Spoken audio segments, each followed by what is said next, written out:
नमस्कार। आधुनिक भारत की श्रृंखला में आप लोगों का स्वागत है। इस क्रम में हम लोगों ने काफी महत्वपूर्ण प्रश्नों को देखा है और इसको निरंतर देखते रहेंगे जब तक हमारी जो ये श्रृंखला है वो कंप्लीट नहीं कर दी जाती है। ठीक है, तो आज के प्रश्न की तरफ हम लोग चलते हैं और इसका जो पहला प्रश्न है उसको देखते हैं हम लोग। तो लिखा हुआ है, भारत में अंग्रेजी समाचार पत्र का प्रारंभ कब किया गया? तो भारत में जो पहली अंग्रेजी पत्र है उसको ना 1780 ये याद रखेंगे, क्योंकि कहीं कहीं पे 1779 मेंशन किया होता है। ये भी डाटा गलत नहीं है। 1779 के लास्ट मंथ में ये पब्लिश किया गया था, इसी वजह से ये डाटा दे दिया जाता है। लेकिन ज्यादातर आप लोग देखेंगे 1780 में जो हम लोग का पहला समाचार पत्र है बंगाल गजट, वो पब्लिश किया गया। बंगाल गजट, ये बात, इसका समय भी आप लोग याद रखेंगे 1780, क्योंकि यहां से भी प्रश्न बन जाता है। और किसने शुरू किया था? तो जेम्स हिक्की इनका नाम है। कभी कभी इनका नाम पूछ लेता है, तो आप लोग याद रखेंगे इनके नाम के बारे में। और समाचार पत्र का नाम है बंगाल गजट, जो कि एक साप्ताहिक पत्रिका था। क्या था? साप्ताहिक पत्रिका, यानी कि सप्ताह में एक बार जो है ये पब्लिश किया जाता था। ये बात भी आप लोग याद रखेंगे। क्या था? साप्ताहिक पत्रिका था या समाचार पत्र था, ये बात भी याद रखेंगे। देखिए, क्वेश्चन यहाँ पे भी लिखा हुआ है अंग्रेजी का पहला समाचार पत्र। अब सीधा क्वेश्चन पूछ लेगा कि जो बंगाल गजट है वो जो है किस भाषा में छपता था, तो वो किस भाषा में पब्लिश होता था? तो इंग्लिश में होता था। ये बात आप लोग याद रखेंगे। ठीक है, नेक्स्ट क्वेश्चन की तरफ चलते हैं। हम लोग फटाफट क्वेश्चन को देखेंगे, 50 क्वेश्चन तो आज कर ही लेंगे। ठीक है, चलिए नेक्स्ट क्वेश्चन की तरफ चलते हैं। भारतीय विश्वविद्यालय की स्थापना सबसे पहले किसके समय में हुई? तो भारतीय विश्वविद्यालय की स्थापना जो है, देखिए यहाँ पे भारतीय विश्वविद्यालय की स्थापना सबसे पहले किसके समय में हुई? तो ये सब क्वेश्चन एक प्रकार का आप लोग के साथ साइकोलॉजिकल गेम है, और हम लोग का बड़ी दुर्भाग्य है कि जो पश्चिमी लोग चाहते थे वही हो रहा है। क्योंकि लिखा हुआ है भारतीय विश्वविद्यालय की स्थापना सबसे पहले किसके समय में हुई, और अपने गवर्नर जनरल का नाम दे दिया। अब यही पढ़ेंगे और जो हमारे स्टूडेंट होंगे, जो हमारे बच्चे लोग होंगे, उनके दिमाग में ये आएगा कि हमारे यहाँ विश्वविद्यालय की स्थापना अंग्रेजों के द्वारा की गई, क्योंकि क्वेश्चन ऐसा ही पूछ रहा है। लेकिन अगर हम लोग जानते हैं कि आज से 2000 साल पहले चला जाए, तो भारत का सबसे पुराना विश्वविद्यालय था तक्षशिला, है ना। तो तक्षशिला क्या था, इसके बारे में कोई नहीं बताएगा, है ना। नालंदा है, इसके बारे में कोई नहीं बता रहा है ना। उसके बाद हम लोग जानते हैं कि उदंतपुरी विश्वविद्यालय था, विक्रमशिला विश्वविद्यालय था, है ना। तो ये सारे विश्वविद्यालय तो भारत के ही थे। तो भारतीय विश्वविद्यालय की स्थापना ये कैसे सबसे पहले किसने की है, कैसे क्वेश्चन बन गया?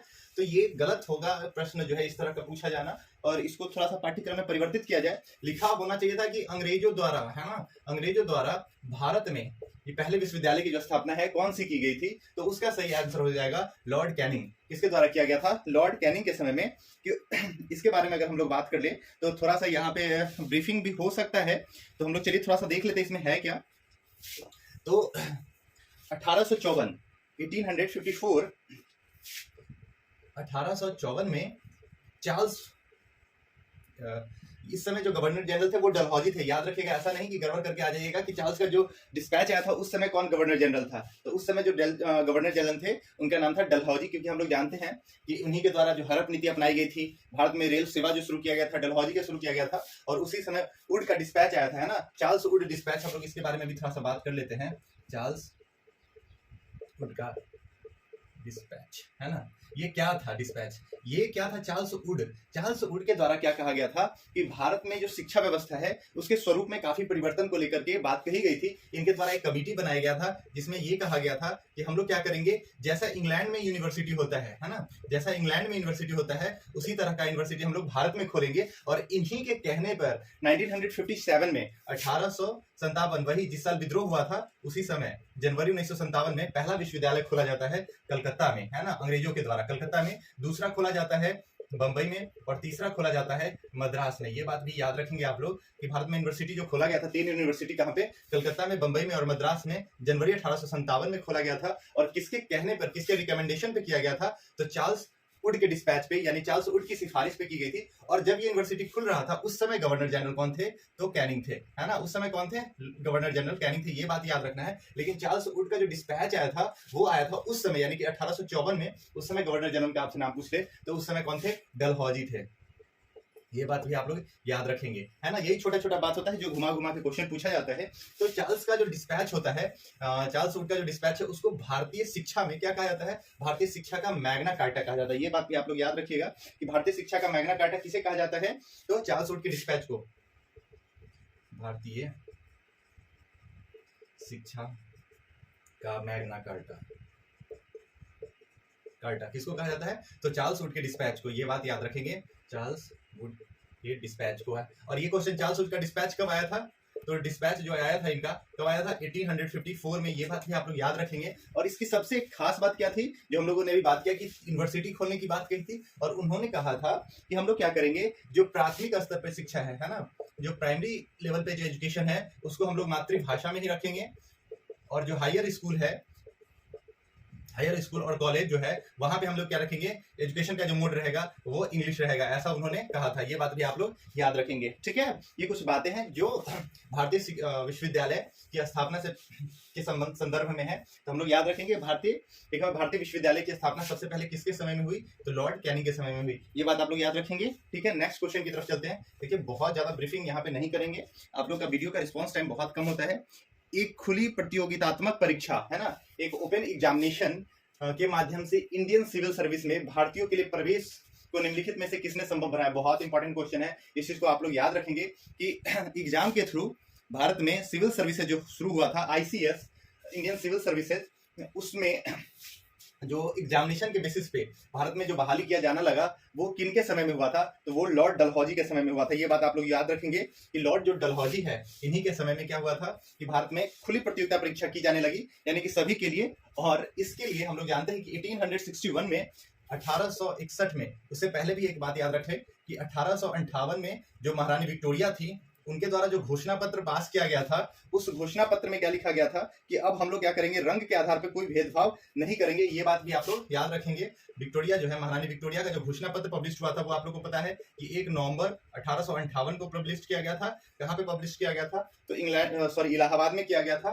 तो इसी समय ये बोल दिया गया कि सिविल सर्विसेज में जब भारतीय और अंग्रेज लोग हैं वो क्या होंगे, कॉमन रूप से शामिल, पार्टिसिपेट हो सकते हैं। और इसके लिए एक अधिनियम पास किया गया, भारतीय सिविल सेवा अधिनियम, है ना। ये बात भी आप लोग देख लेंगे। भारतीय सिविल सेवा अधिनियम, भारतीय सिविल सेवा अधिनियम, ये भारतीय सिविल सेवा जो अधिनियम है 1861 में पास किया गया। और इसके तहत ये कह दिया गया कि जो भारतीय सिविल सर्विस में जो कैंडिडेट अपियर होंगे उनको एग्जाम देने के लिए कहाँ आना पड़ेगा? इंग्लैंड आना पड़ेगा। कहाँ आना पड़ेगा? इंग्लैंड। और एग्जाम का जो आयोजन होगा वो कहाँ होगा? लंदन सिटी में होगा। और एग्जाम का जो मीडियम होगा, किस भाषा में आप दे सकते हैं, तो उसके लिए सिर्फ एक भाषा होगा, इंग्लिश, है ना। ये बात भी आप लोग याद रखेंगे, एग्जाम इंग्लिश में होगा और शहर कौन सा होगा? लंदन में होगा। ओके, और ये कब पारित किया गया? तो भारतीय सिविल सेवा अधिनियम 1861 के तहत, ठीक है। चलिए यहाँ पे तो कोई डाउट नहीं होना चाहिए। नेक्स्ट क्वेश्चन की तरफ चलते हैं। लिखा हुआ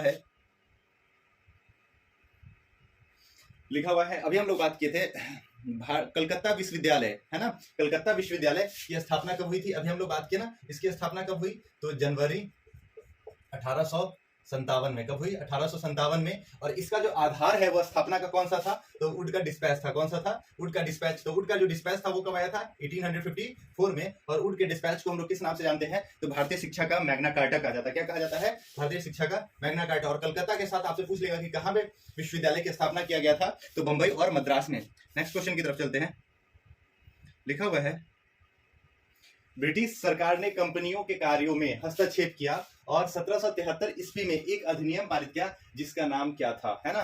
1773 में ब्रिटिश सरकार ने कंपनी के कार्यों में हस्तक्षेप करना शुरू किया और एक एक्ट पारित किया। उस एक्ट का नाम क्या था? बहुत इंपॉर्टेंट क्वेश्चन है, आप लोग बताएंगे इस एक्ट का नाम क्या है।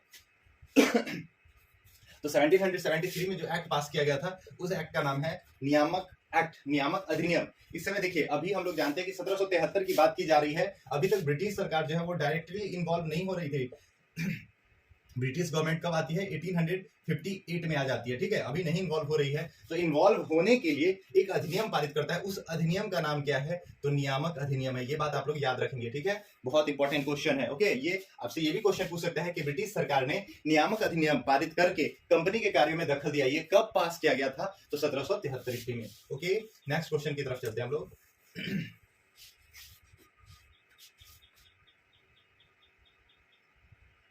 लिखा हुआ है अंग्रेजों ने भारत में अंग्रेजी को शिक्षा का माध्यम कब बनाया? देखिए इस पर हम लोग कितने बार बात किया कि अंग्रेजी का शिक्षा का जो माध्यम बना था वो बना था मैकले के मिंट के द्वारा। कब बना था? मैकले के मिंट के द्वारा 1835 ईस्वी में। हम लोगों ने पिछले क्लास में बात किया था ना, मैकले के मिंट के द्वारा कब बना?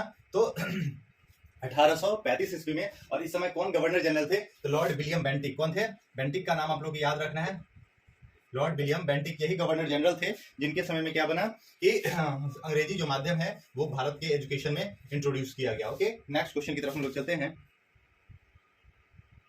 देखिए ये क्वेश्चन भी हम लोगों ने कल पढ़ा था कि भारत में किस गवर्नर जनरल के समय में डाक सेवा प्रारंभ किया गया था, है ना। तो हम लोग जानते हैं कि जो डाक सेवा था वो कब शुरू किया गया था, तो लॉर्ड डलहौजी के समय में शुरू किया गया था। इसमें आप लोगों को कोई दिक्कत नहीं होनी चाहिए, और जो बच्चा नहीं देख पाए इस क्लास को तो प्रीवियस क्लास में जाके ये सब क्वेश्चन देख सकते हैं। ठीक है, नेक्स्ट क्वेश्चन की तरफ चलते हैं। निम्नलिखित में से कौन से गवर्नर जनरल ने भारत में अंग्रेजी को शिक्षा का माध्यम बनाने का निर्णय लिया था। अभी इस क्वेश्चन का हम लोगों ने बात किया कि 1835 में 1835 में, है ना, जो गवर्नर जनरल का बोर्ड होता है यानी कि कार्यकारिणी परिषद होती है, उसके एक सदस्य थे जिनका नाम क्या था, मैकले। क्या नाम था, मैकले। उनके अनुशंसा पे लॉर्ड विलियम बेंटिक ने क्या किया, अंग्रेजी शिक्षा को भारत में क्या बना दिया, एजुकेशन का माध्यम यानी कि मीडियम बना दिया। ठीक है, ये बात आप लोग याद रखेंगे। तो अंग्रेजी शिक्षा का माध्यम किसके द्वारा बनाया गया, लॉर्ड विलियम बेंटिक के द्वारा। कब, तो 1835 में। नेक्स्ट क्वेश्चन की तरफ चलेंगे।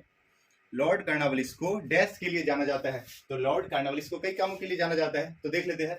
बंगाल में अस्थायी राजस्व व्यवस्था के लिए, बिल्कुल कॉर्नवालिस के द्वारा 1793 में बंगाल में क्या लगाया गया था, अस्थायी बंदोबस्त लगाया गया था। आपसे हम लोगों ने इससे पहले भी बताया था कि ये व्यवस्था जो है वो भूमि के कितने परसेंट पे लगाया गया था, तो 19% पे लगाया गया था। और आप लोग कमेंट में बताएंगे कि किस किस क्षेत्र में लगाया गया था, जिसमें बंगाल हम लोग जानते हैं, हमेशा जानेंगे, है ना, बिहार जानेंगे, उड़ीसा जानेंगे, है ना। उसके अलावा 2 स्टेट हम लोग बात किए थे, उसके बारे में आप लोग बताएंगे। एक था बनारस और दूसरा था नॉर्थ कर्नाटक, है ना, यानी कि उत्तरी कर्नाटक। ये बात आप लोग याद रखेंगे, बार बार जब तक पढ़ेंगे नहीं तब तक आप लोगों को इसका बेनिफिट मिल नहीं पाएगा। ठीक है, नेक्स्ट क्वेश्चन की तरफ हम लोग चलते हैं।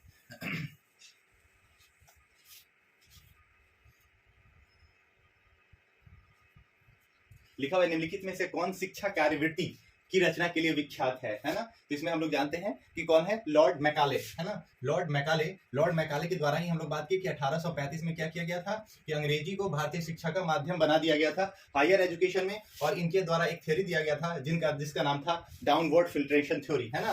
क्या था, डाउनवर्ड फिल्ट्रेशन थ्योरी। ये बात आप लोग याद रखेंगे, यानी कि एजुकेशन जो है ऊपर तबके के लोगों को दिया जाएगा, जो छन के नीचे तबके के लोगों के पास आ जाएगा। ये था डाउनवर्ड फिल्ट्रेशन थ्योरी जो दिया गया था मैकाले के द्वारा। लिखा हुआ है, सांप्रदायिक निर्वाचन क्षेत्र की पद्धति की शुरुआत भारत में किसके द्वारा की गई, इसके बारे में भी हम लोग लास्ट क्लास में बात किए थे कि 1919 का भारत शासन अधिनियम या 1919 का जो हम लोग जानते हैं मार्ले मिंटो रिफॉर्म, जिसमें हम लोगों ने बात किया कि मार्ले कौन थे, तो भारत के सचिव थे, और मार्ले और मिंटो कौन थे, तो मिंटो थे भारत के गवर्नर जनरल। ये बात हम लोगों ने बात किया, बिल्कुल। यहाँ पे मिंटे मार्लो लिखा हुआ है, मार्ले मिंटो सुधार होता है। तो मार्ले कौन थे, भारत के सचिव थे, और मिंटो कौन था, तो भारत का गवर्नर जनरल था। तो इसमें क्या हुआ, जिसमें क्या बनाए गए थे कि हिंदू के लिए अलग और मुसलमान के लिए अलग निर्वाचन पद्धति बनाई गई थी।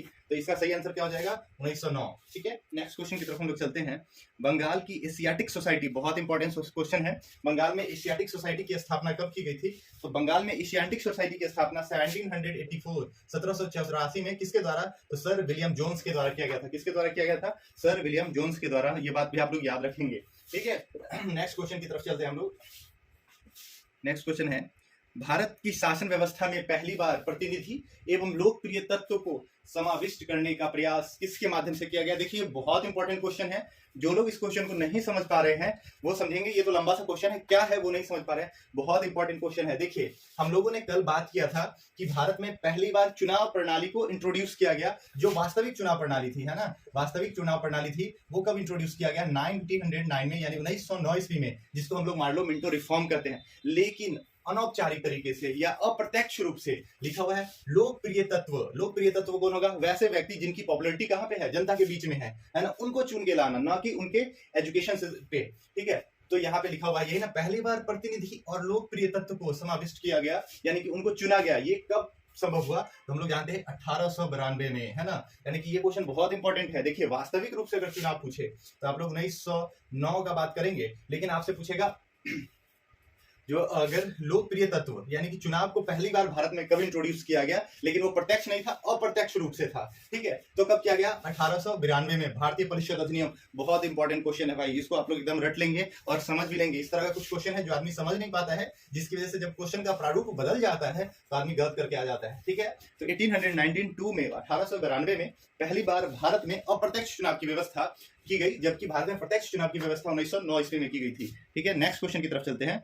भारतीय सिविल में चुने गए पहले भारतीय का नाम क्या है? बहुत इंपॉर्टेंट क्वेश्चन है। देखिए, भारतीय सिविल सर्विसेज में जो पहले व्यक्ति थे जिनका चयन किया गया था, वो व्यक्ति थे 1863 में चुने गए सत्येंद्र नाथ टैगोर, जिनका नाम यहाँ पे मेंशन नहीं किया गया है ना। सत्येंद्र नाथ टैगोर जो थे, उनका सिलेक्शन 1863 में किया गया था, लेकिन इनको बाद में हॉर्स राइडिंग के समय में दिक्कत होने की वजह से इनको डिस्क्वालीफाई कर दिया गया था। लेकिन 100% जो क्वालिफाई था वो व्यक्ति का नाम है सुरेंद्र नाथ बनर्जी। कौन है? तो सुरेंद्र नाथ बनर्जी। और यहाँ पे सत्येंद्र नाथ टैगोर का नाम मेंशन नहीं है, तो आप लोग इसको ई मार्क नहीं आएंगे। इसका सही आंसर क्या हो जाएगा? सुरेंद्र नाथ बनर्जी। ओके, यहाँ तक आप लोगों को दिक्कत नहीं होना चाहिए, इस पे क्वेश्चन बन जाता है।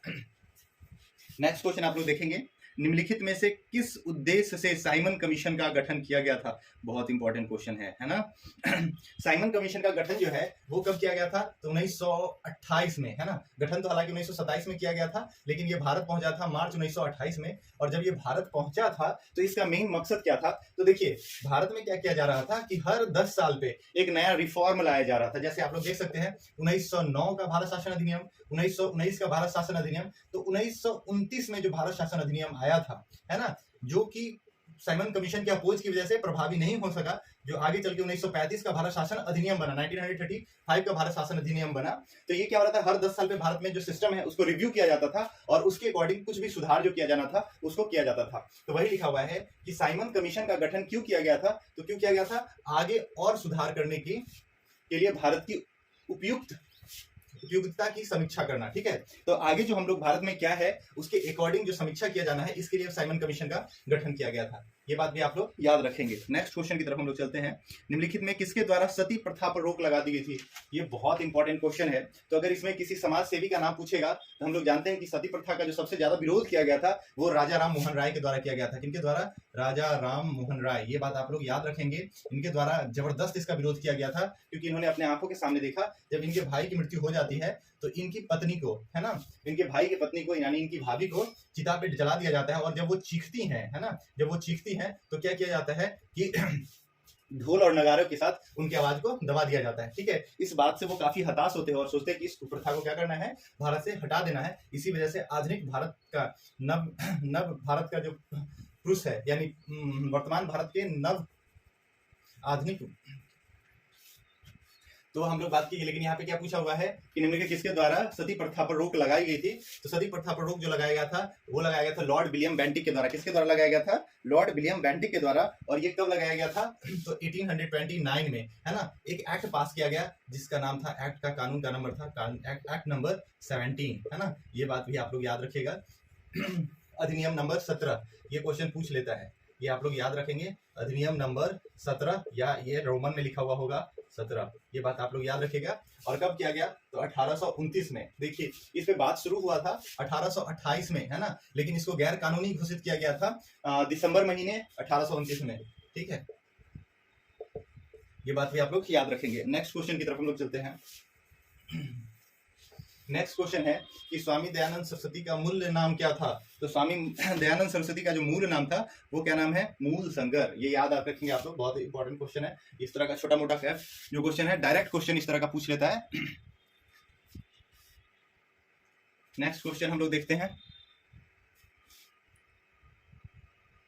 लिखा हुआ है, वायसराय द्वारा नियुक्त किए गए हंटर कमीशन ने निम्नलिखित में से किस विषय पर तहकीकात की थी? है ना, तो ये बात आप लोग याद रखिएगा, किस वायसराय के द्वारा? तो वायसराय का जो नाम है उनका नाम है चेम्सफोर्ड। क्या नाम है? चेम्सफोर्ड। क्योंकि जालियांवाला जो बाग हत्याकांड हुआ था वो हुआ था 13 अप्रैल को। कब हुआ था? 13 अप्रैल 1919 को। कब हुआ था? 13 अप्रैल 1919 को। और उस समय भारत के जो तत्कालीन गवर्नर जनरल थे उनका नाम था चेम्सफोर्ड। और इन्हीं के द्वारा क्या किया गया था?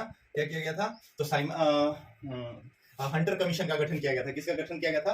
हंटर कमीशन का गठन किया गया था। आपसे ये भी क्वेश्चन पूछ लेता है कि हंटर कमीशन का कब गठन किया गया था? तो ये बात भी आप लोग याद रखेंगे कि अक्टूबर का महीना 1919 में हंटर कमीशन का गठन किया गया था। और हंटर कमीशन का संबंध किससे है? तो जलियांवाला बाग त्रासदी से है। ओके, ये सब इंपॉर्टेंट क्वेश्चन है, इस सबको आप लोग याद रखेंगे, यहाँ से प्रश्न बन जाते हैं।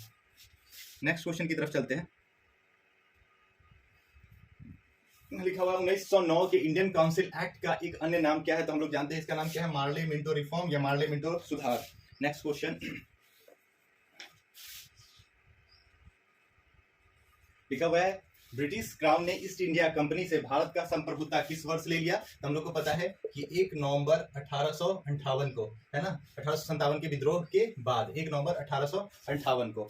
ठीक है, फिर देखिएगा राजा राम मोहन राय ने किसके विरुद्ध एक ऐतिहासिक आंदोलन का आयोजन किया? वो कौन सा है? तो सती प्रथा, यानी सती की कुप्रथा जो है उसके अगेंस्ट। ओके, नेक्स्ट प्रश्न की तरफ हम लोग चलते हैं। आसान सा क्वेश्चन है ये भी कि ब्रह्म समाज के संस्थापक कौन थे? ये आप हम लोग बचपन से इसको पढ़ते आ रहे हैं, जो लोग भी थोड़ा बहुत जनरल स्टडी जानते होंगे। तो ब्रह्म समाज के स्थापक कौन है? तो क्या है? राजा राम मोहन राय, है ना। ब्रह्म समाज याद रखेंगे, इसकी स्थापना कब हुई थी? तो 1828 ईस्वी में हुई थी। कब हुई थी? 1828 ईस्वी में हुई थी। और किसके द्वारा किया गया था? तो राजा राम मोहन राय के द्वारा किया गया था। और ब्रह्म समाज की स्थापना कहाँ हुई थी? ये भी कभी कभी हमने क्वेश्चन देखा है। तो इसकी स्थापना कलकत्ता में हुई थी। कहाँ हुई थी? कलकत्ता में हुई थी। डेट तो इसका पूछता नहीं, ये 20 अगस्त को हुआ था। कब हुआ था? 20 अगस्त 1828 को। तो ये बात आप लोग याद रखेंगे, सिर्फ 1828 से आपका काम चल जाएगा। और जगह भी याद रखेंगे कि कहाँ हुआ था? कलकत्ता में हुआ था। बहुत इंपॉर्टेंट क्वेश्चन है। नेक्स्ट प्रश्न की तरफ हम लोग चलते हैं। देखिए, आर्य समाज की स्थापना कब हुई थी, है ना। तो ये बात भी आप लोग याद रखेंगे कि आर्य समाज की स्थापना जो है वो 1875 ईस्वी में हुई। कब हुई? 1875 में। किसके द्वारा? तो स्वामी दयानंद सरस्वती, है ना, स्वामी दयानंद सरस्वती के द्वारा किया गया था। और ये क्वेश्चन बहुत इंपॉर्टेंट है कि आर्य समाज की स्थापना कहां पर हुई थी। ये कितनी बार क्वेश्चन पूछा गया है? तो बंबई में हुआ था, है ना। ब्रह्म समाज कहां हुआ? कलकत्ता में। जबकि आर्य समाज कहां हुआ था? बंबई में हुआ था। ठीक है, ये बात आप लोग याद रखेंगे। नेक्स्ट क्वेश्चन की तरफ हम लोग चलते हैं। तो द्वैध शासन किस गवर्नमेंट ऑफ इंडिया एक्ट द्वारा लागू किया गया? देखिए, ये कितना इंपॉर्टेंट क्वेश्चन हो रहा है। भारत में हम लोग कल भी बात किए थे इस चीज के बारे में कि द्वैध शासन आप लोगों को 2 बार देखने को मिल जाएगा कि द्वैध शासन क्या है ना। तो द्वैध शासन हम लोगों ने इससे पहले भी बात किया था कि कैनिंग के द्वारा लगाया गया था और वॉरेन हेस्टिंग के द्वारा हटा दिया गया था। लेकिन वो बंगाल में द्वैध शासन था। कहां था? बंगाल में द्वैध शासन है। और ये द्वैध शासन क्या है? गवर्नमेंट ऑफ इंडिया, यानी कि भारत में ये द्वैध शासन की बात की जा रही है। तो भारत में जो द्वैध शासन है वो कब लगाया गया था? तो 1919 में लगाया गया था। कब लगाया था? 1919 में। ये बात आप लोग ध्यान रखेंगे। ओके, नेक्स्ट प्रश्न की तरफ हम लोग चलते हैं।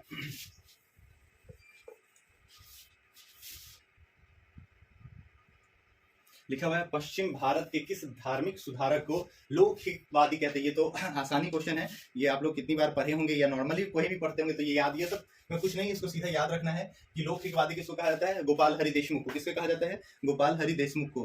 किस अधिनियम की महत्वपूर्ण विशेषता प्रांतीय स्वायत्तता थी? बहुत इंपॉर्टेंट क्वेश्चन है। देखिए, भारत शासन अधिनियम यानी 1935, ये बहुत इंपॉर्टेंट है। इसको आप लोग याद रखेंगे कि भारत शासन अधिनियम 1935 ये क्या किया गया था और प्रांतीय स्वायत्तता क्या होता है, इस चीज के बारे में भी थोड़ा सा बात कर लेते हैं। तो इसमें जो है 1935 का जो भारत शासन अधिनियम है, इसका सबसे इंपॉर्टेंट बात है कि इसमें क्या किया गया था? अखिल भारतीय संघ की बात की गई थी, है ना। यानी कि छोटे मोटे जो स्टेट हैं उन सबको क्या किया जाएगा? एक जगह से इन सबको गवर्न किया जाएगा। यानी कि सब जो स्टेट है वो सब मिलकर क्या बनाएगा? भारतीय संघ बनाएगा। उसके बाद यहाँ पे क्या क्या किया गया था? तो दूसरा जो बात कहा गया था, संघीय न्यायालय की व्यवस्था की जाएगी। किस चीज की बात की गई थी? तो संघीय न्यायालय, यानी कि फेडरल कोर्ट, जो वर्तमान में दिल्ली में है। अब तो सुप्रीम कोर्ट है, लेकिन उस समय क्या था? वो फेडरल कोर्ट था। तो संघीय न्यायालय की बात कब कही गई? तो 1835 के शासन व्यवस्था में। 1835 शासन व्यवस्था का तीसरा बहुत इंपॉर्टेंट बात क्या है? जो अभी केंद्रीय बैंक है, जिसको हम लोग आरबीआई कहते हैं, इस केंद्रीय बैंक की स्थापना की गई थी। किसके द्वारा? तो 1935 के शासन अधिनियम, जो वर्तमान में आरबीआई है ना, ये वर्तमान में सुप्रीम कोर्ट हो गया। और उसके अलावा क्या किया गया था? तो उसके बाद जो लास्ट बात है वो है प्रांतीय स्वायत्तता, है ना। यानी कि ये छोटा छोटा प्रांत है, इसके पास, है ना, वो भारत का अभिन्न अंग रहेगा, वो भारत के अंदर रहेगा, ठीक है, लेकिन उसके पास अपने क्षेत्र को चलाने के लिए सेल्फ डिसीजन मेकिंग कैपेसिटी रहेगी। यही होता है प्रांतीय स्वायत्तता। तो भारत में प्रांतीय स्वायत्तता जो है वो किसकी विशेषता थी? तो 1935 का भारत शासन अधिनियम। ठीक है, तो ये बात भी आप लोग याद रखेंगे कि किसकी विशेषता है? तो 1935 की भारत शासन अधिनियम। उसके बाद लिखा हुआ है सर्वेंट ऑफ इंडियन सोसाइटी की स्थापना किसने किया था? तो गोपाल कृष्ण गोखले के द्वारा किया गया था, है ना। भारतीय सेवक संघ की स्थापना किसके द्वारा किया गया था? गोपाल कृष्ण गोखले की। कितनी बार क्वेश्चन पूछा हुआ बीपीएससी के द्वारा। कब किया गया था? 1905 में किया गया था। और इसकी स्थापना कहाँ हुई थी? तो इसकी स्थापना बंबई में हुई थी, है ना, बंबई में 1905 में गोपाल कृष्ण गोखले के द्वारा, सर्वेंट ऑफ इंडियन सोसाइटी। ये बात आप लोग याद रखेंगे। नेक्स्ट क्वेश्चन की तरफ चलते हैं।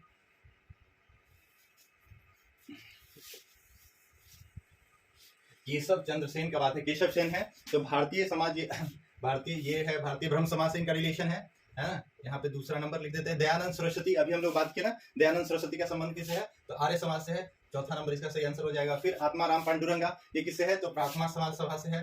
उसके बाद है सैयद अहमद खां, है ना, तो ये अलीगढ़ यूनिवर्सिटी से है। ये इसका सही आंसर हो जाएगा, यानी कि 2, 4, 1 और 3। ठीक, नेक्स्ट क्वेश्चन की तरफ हम लोग चलते हैं।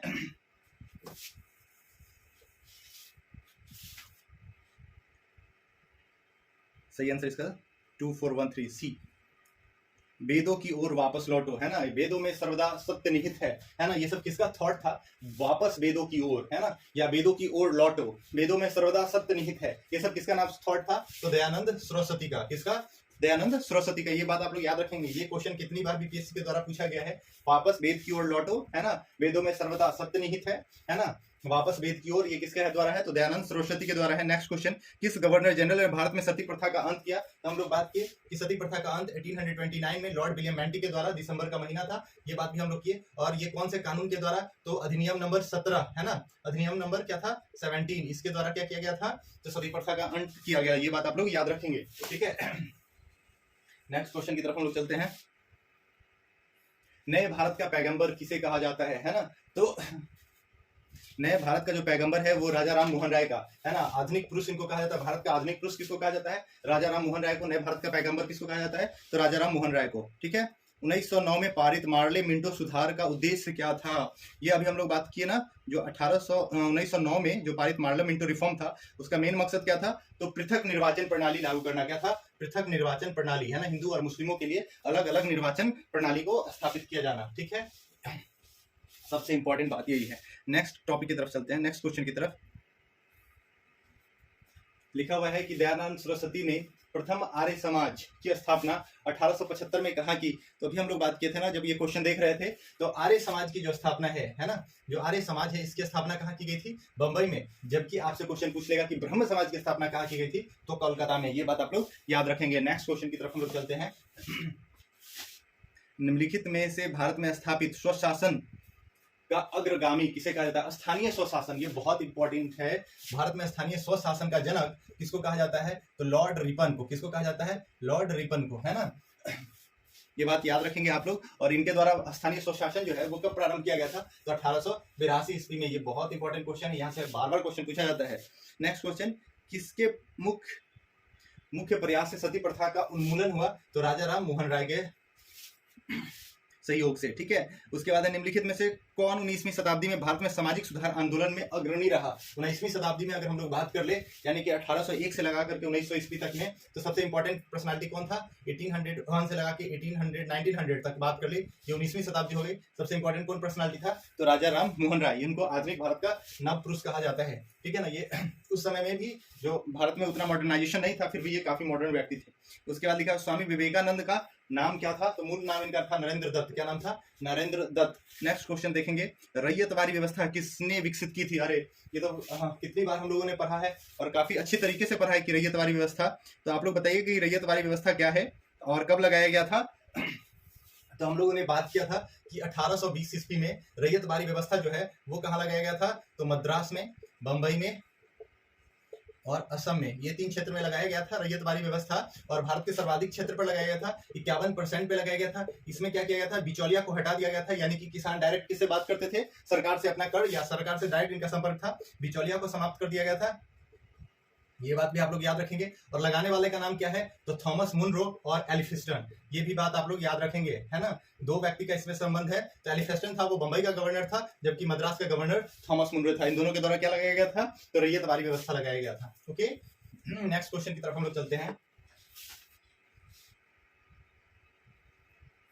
बहुत इंपॉर्टेंट है, कौन से चार्टर, अधिनियम या एक्ट के द्वारा भारत के विदेशी व्यापार में ईस्ट इंडिया कंपनी के एकाधिकार को समाप्त कर दिया। यानी कि व्यापार करने का जो एकाधिकार था वो सिर्फ ईस्ट इंडिया कंपनी के पास था, इस चीज को समाप्त कर दिया गया 1813 के अधिनियम के द्वारा। और भारत में अब क्या होता था कि और भी कोई कंपनी वो आ सकती थी। 1813 में ईस्ट इंडिया कंपनी का एकाधिकार सिर्फ बना हुआ था चीन के साथ व्यापार और चाय के साथ, चाय का व्यापार, ठीक है। इस दोनों पर एकाधिकार बना हुआ था, जिसको 1833 में भी समाप्त कर दिया गया। यानी ईस्ट इंडिया का जो पूर्ण एकाधिकार था वो पूरी तरह से समाप्त कर दिया गया था 1833 में। जबकि मैक्सिमम चीज पे खत्म कर दिया गया था चीन और चाय के साथ अगर छोड़ दिया जाए तो 1813 में। ये बात आप लोग याद रखेंगे, यहाँ पे खूब क्वेश्चन बनता है। ओके, नेक्स्ट प्रश्न की तरफ हम लोग चलते हैं।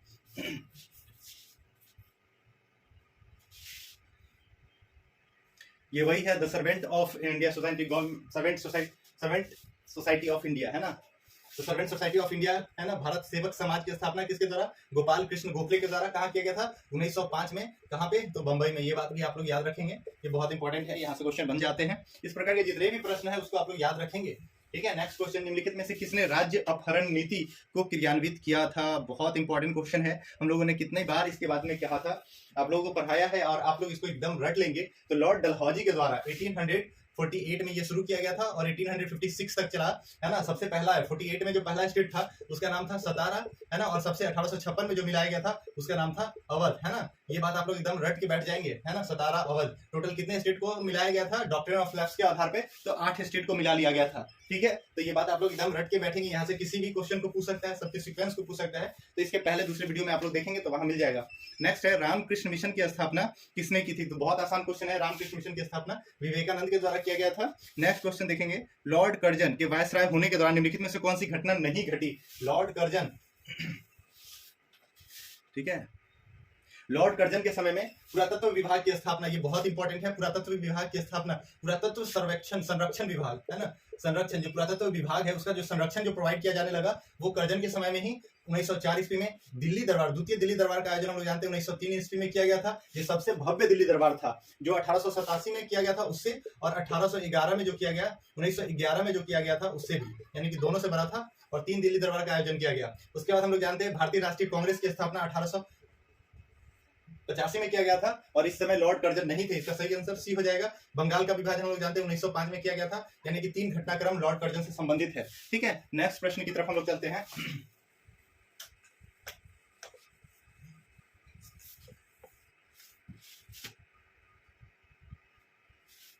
तो उसके बाद है, भारतीय विश्वविद्यालय अधिनियम किसने पारित किया था, बहुत इंपॉर्टेंट क्वेश्चन। भारतीय विश्वविद्यालय अधिनियम जो है वो किसके द्वारा पारित किया गया था, तो ये भी पारित किया गया था लॉर्ड कर्जन के द्वारा। देखिए इसके पीछे बहुत इंपॉर्टेंट है कि लॉर्ड कर्जन के द्वारा टॉमस रैले की अध्यक्षता में 1902 में, ये बात आप लोग याद रखेंगे, टॉमस रैले, ये क्वेश्चन पूछता है ये और पूछा भी गया है। टॉमस रैले, ये नाम याद रखेंगे, बीपीएससी में बहुत इंपॉर्टेंट क्वेश्चन हो जाता है कि टॉमस रैले के द्वारा की अध्यक्षता में, ये अध्यक्ष थे, है ना, इनकी अध्यक्षता में गवर्नर जनरल का नाम पूछेगा तो कौन, लॉर्ड कर्जन है। लेकिन जो कमिटी का गठन किया गया था ये क्वेश्चन पूछ लेता है किसके अध्यक्षता में, तो टॉमस रैले की अध्यक्षता में 1902 में किया गया था, जो अपना रिपोर्ट 1904 में पब्लिश करता है, और इसी के आधार पर भारतीय विश्वविद्यालय अधिनियम 1904 पारित की जाती है, और इसके द्वारा क्या किया जाता है, 5 लाख रुपया का अनुदान किया जाता है 5 साल तक के लिए, है ना। ये बात भी आप लोग याद रखें, हालांकि क्वेश्चन पूछेगा नहीं आपसे, बस आप लोग को याद रखेंगे कि भारत शासन अधिनियम या भारत विश्वविद्यालय अधिनियम 1904 में जो पारित किया गया था, ठीक है, वो जो टीम बनी थी उसके अध्यक्ष कौन थे, तो टॉमस रैले थे, सर टॉमस रैले, इनका पूरा नाम सर नहीं भी लिखेंगे तो चलेगा, सर टॉमस रैले, ये याद रखेंगे। और अध्यक्ष गवर्नर जनरल कौन थे, तो लॉर्ड कर्जन। नेक्स्ट क्वेश्चन की तरफ हम लोग चलते हैं।